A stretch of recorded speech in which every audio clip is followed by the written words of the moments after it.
তুমি কি লক্ষ্য করেছ সবচেয়ে সফল মানুষগুলো সবচেয়ে কম কথা বলে? তারা সোশ্যাল মিডিয়ায় ঢাক পেটায় না, তারা সবাইকে বলে বেড়ায় না আমি এটা করব, আমি ওটা করব, কারণ তারা ব্যস্ত নিজেদের ভবিষ্যৎ বানাতে।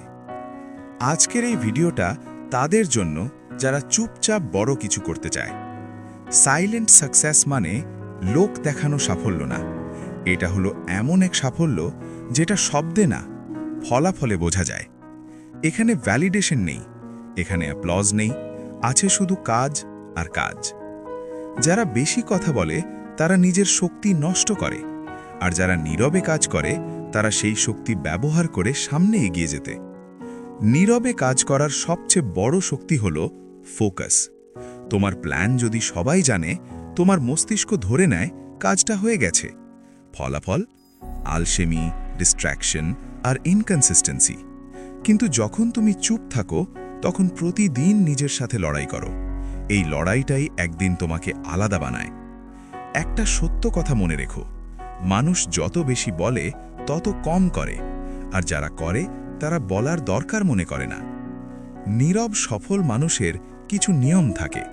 তারা তাদের প্ল্যান সবাইকে বলে না, কারণ তারা জানে সবাই বোঝার যোগ্য না। তারা প্রতিদিন ছোট ছোট জয় সংগ্রহ করে, কারণ তারা জানে ছোট জয় জমলেই বড় সাফল্য তৈরি হয়। তারা সমালোচনাকে গুরুত্ব দেয় না, কারণ নীরব থাকলে শব্দ করবে অন্যরা। তারা মোটিভেশনের ওপর ভরসা করে না, তারা ডিসিপ্লিনের ওপর ভরসা করে, কারণ মোটিভেশন আসে যায়, কিন্তু ডিসিপ্লিন থাকলে তুমি থামো না। আর সবচেয়ে গুরুত্বপূর্ণ কথা, তারা কখনো এক্সপ্লেইন করে না, তারা শুধু প্রমাণ দেয়। মনে রেখো, তুমি যত নীরব থাকবে তোমার কাজ তত জোরে কথা বলবে। একদিন এমন একটা সময় আসবে যখন তুমি কিছু বলবে না, কিন্তু সবাই বুঝে যাবে তুমি বদলে গেছো। তাই চুপ থাকো, কাজ করো, নিজেকে তৈরি করো, কারণ শব্দ ভুলে যায় মানুষ, কিন্তু ফলাফল ইতিহাস বানায়।